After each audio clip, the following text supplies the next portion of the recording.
আজকে আমরা কালীবাউশ মাছের রেসিপি করব। মাঝারি মাছ, বেশি বড় না বেশি ছোট না, আশা করি খেতে মন্দ হবে না।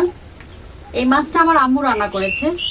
এই রেসিপিগুলো সাধারণত মাই করে থাকেন, কিন্তু আজকে আমি নিজে করব এবং আপনাদের সাথে শেয়ার করব। তাহলে আসুন কালীবাউশ মাছের রান্না করব এবং সাথে থাকবে বেগুন ও আলু। তাহলে মাছটা আমরা এখন কুটে নিচ্ছি।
মাছগুলো এখন আমরা কেটে নিব।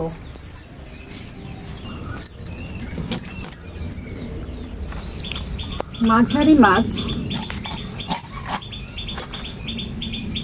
কোনো ডিম নেই, আমরা মধ্যখান থেকে একটু কেটে নিচ্ছি।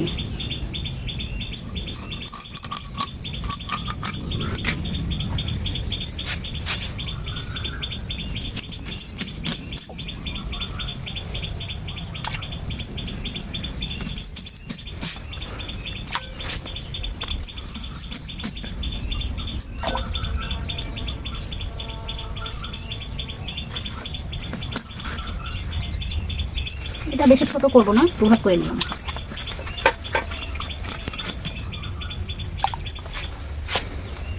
এখন লেজের কাছ থেকে নিয়ে নিচ্ছি বাকিটুকু।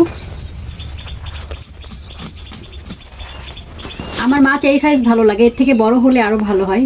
আমি মাথাটা আস্ত রাখবো, কারণ আমার মাছের আস্ত মাথা ভীষণ পছন্দ। আমি আস্ত মাথা খেতে অনেক ভালোবাসি।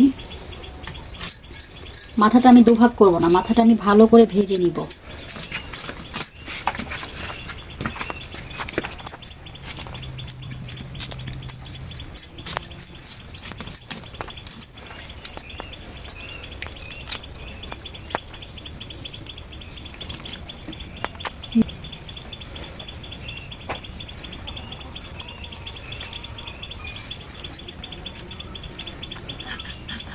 মুখটা ফেলে নিচ্ছি।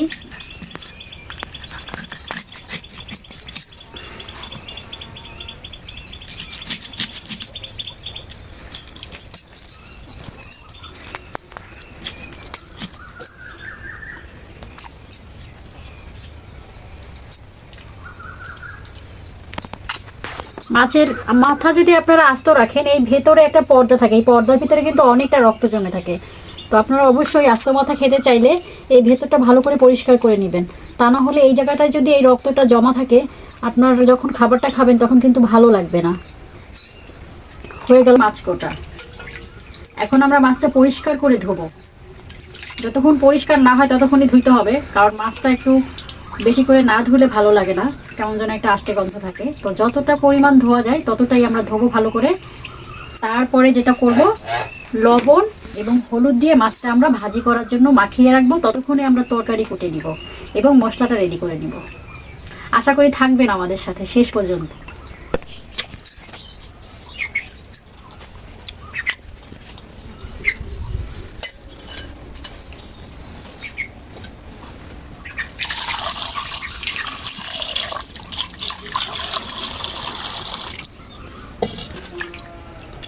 মাছটাকে ভালো করে এভাবে কোনো আঁশটে আছে কি না দেখে পরিষ্কার করে নেবেন।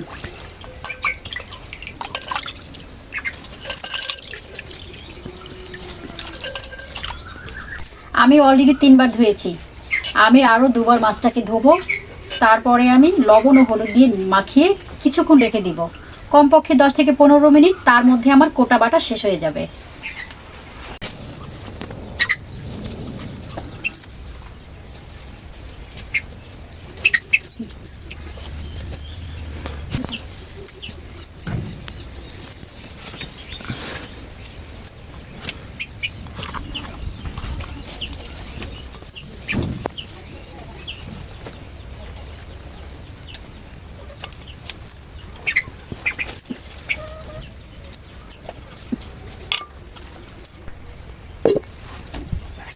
এখন আমরা গাছের বেগুন কেটে নিচ্ছি। গাছে 2টো বেগুন হয়েছে। গাছে ভালোভাবে এখনো বেগুন ধরেনি, আর যেহেতু চৈত্র মাস বেগুনটা হতেও সময় লাগবে। আর শুধু মাছটা কেমন লাগে, এই জন্যেই আমি একটু বেগুন একটু আলু দিয়ে রান্নাটা করব। অনেক সময় বেগুনে পোকা হয়, কারণ আমরা কীটনাশক সার ব্যবহার করি না। দেখা যাক এই বেগুনে পোকা আছে কিনা। পোকা নেই, একটু থাকতে পারে, থাকলেও সমস্যা নেই। পোকার সাইডটা আমরা কেটে ফেলে দিব। আপনারা যদি বাড়ির আঙিনায় গাছ লাগান তাহলে একটা সুবিধা, সেটা হচ্ছে সহজে গাছে পোকা ধরে না, খুবই কম। যেমন আপনি যদি মাঠে কোনো গাছ লাগান, মাঠে যেমন বেগুন চাষ করেন, তাহলে কিন্তু সেখানে পোকা হওয়ার সম্ভাবনা আছে। কিন্তু বাড়ির আঙিনায় যে গাছগুলো আপনি রোপণ করবেন, সেখানে পোকার উপদ্রব একটু কমই হবে।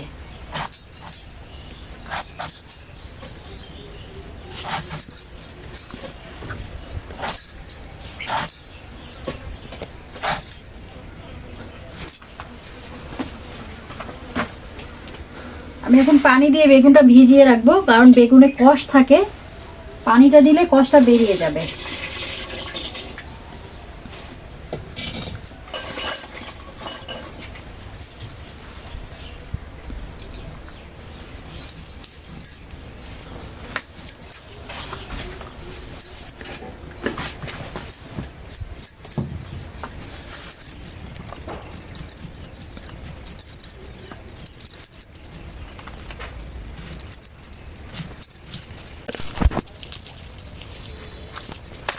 আচ্ছা, আমি 5 কোয়া রসুন নিয়ে নিচ্ছি। আপনারা কম বেশি নিতে পারেন, অনেকে একটু রসুন বেশি খায়, অনেকে একটু কম খায়।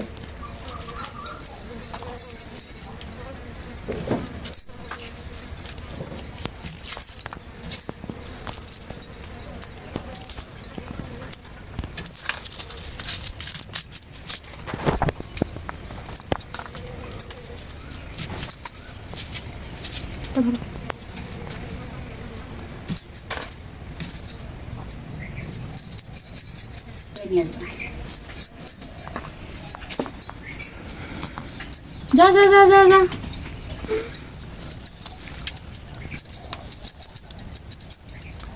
বেশি নিব না, আবার কমও নিব না। আমি আমার মতন করে নিচ্ছি, আপনারা আপনাদের মতন করে নেবেন।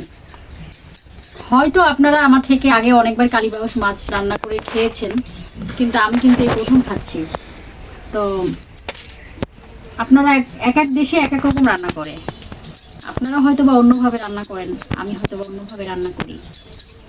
সব দেশের রান্না কিন্তু একরকম হয় না। দেখা যায় রংপুরে একরকম রান্না করে, খুলনাতে আর এক রকম রান্না করে, আবার বরিশালে আর এক রকম রান্না করে, চিটাগাংয়ের রান্না তো অন্যরকম। তো এক এক দেশে এক এক রকম রান্না করে।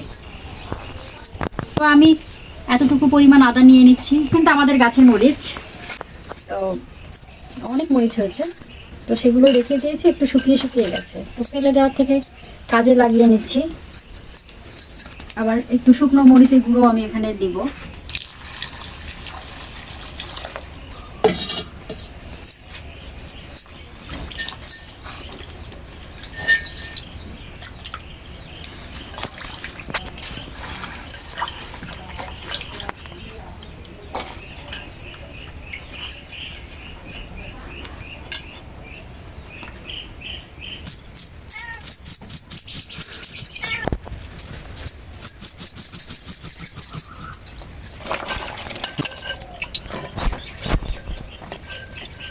তরকারি কোটা হয়ে গেছে, এখন ধুয়ে রেখে দিব। তারপরে মশলা বেটে মাছ ভেজে তারপরে তরকারিটা রান্না করব।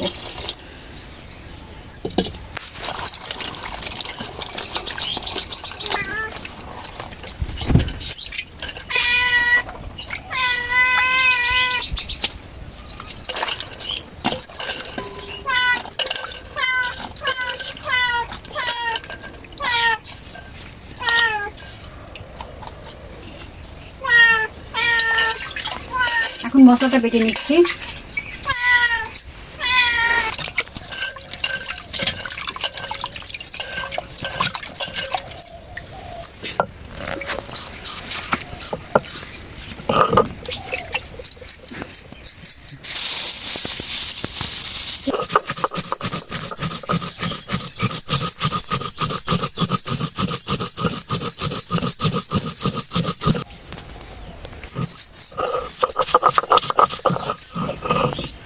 আমরা মশলাটা বেশি বাটবো না, আধা বাটা দিয়ে নিলাম। আপনারা চাইলে মিহি করতে পারেন, কিন্তু আমরা এইভাবেই বাটলাম।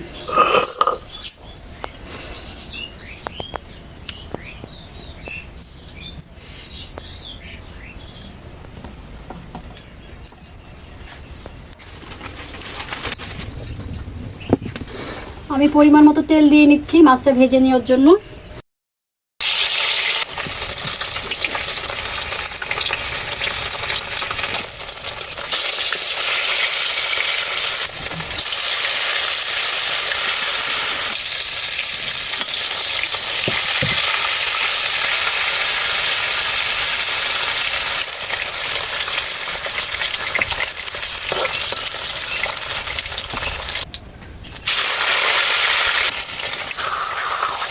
মাছ ভাজা রেডি।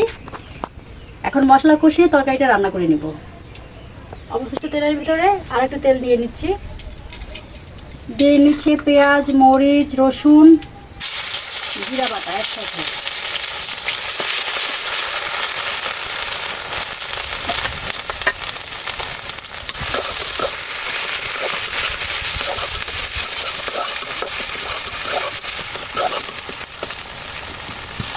কিছুটা পানি দিয়ে নিচ্ছি, তা না হলে মশলাটা পুড়ে যাবে। পরিমাণ মতন হলুদ দিয়ে নিচ্ছি, পরিমাণ মতো লবণ দিয়ে নিচ্ছি।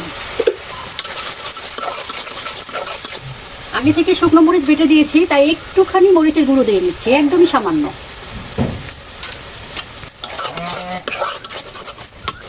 আলুটা আগে দিয়ে কষিয়ে নিচ্ছি, কারণ বেগুনটা খুব দ্রুত সেদ্ধ হয়ে যাবে, তো আলুটা সেদ্ধ হতে সময় লাগবে, সেই ক্ষেত্রে আলুটা আগে দিয়ে নিচ্ছি। এখন আলুটা কিছুক্ষণ কষিয়ে নিব, 5 থেকে 6 মিনিট। আলুটা কষানোর পরে বেগুনটা দিব আমি। ঢাকনা দিয়ে ঢেকে দিচ্ছি, তাড়াতাড়ি সেদ্ধ হবে। একটু পরপর ঢাকনা খুলে নেড়ে দিতে হবে, তা না হলে পুড়ে যাবে। একটু পানি দিয়ে নিচ্ছি। এবারে বেগুনটা দিয়ে নিচ্ছি। বেগুন দিয়ে আমরা আরও 5 মিনিট কষিয়ে নিব। কষানো হয়ে গেছে, এখন ঝোলের পানিটা দিয়ে নিচ্ছি।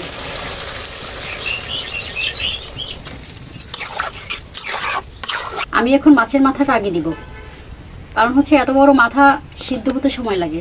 আমি ভেজে নিয়েছি ঠিক আছে, কিন্তু ভেতরটা পর্যন্ত হয়তো বা সেদ্ধ হয়নি। তো ভালোভাবে সেদ্ধ হওয়ার জন্য, রান্নাটা ভালোভাবে হওয়ার জন্য মাথাটা আগে দিব, তার কিছুক্ষণ পরে আমি মাছগুলো দিব।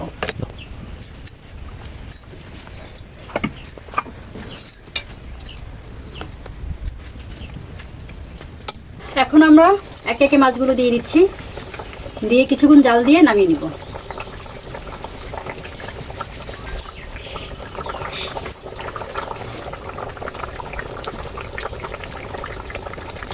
এখন ঢেকে দিব।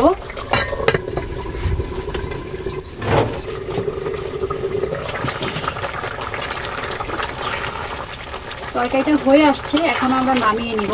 ঝোল আর কমাবো না, এতটুকু ঝোল কিন্তু লাগবে। তরকারি কিন্তু হয়ে গেছে, এখন আমরা নামিয়ে নিব। এখন ভাতটা বসিয়ে দিলাম।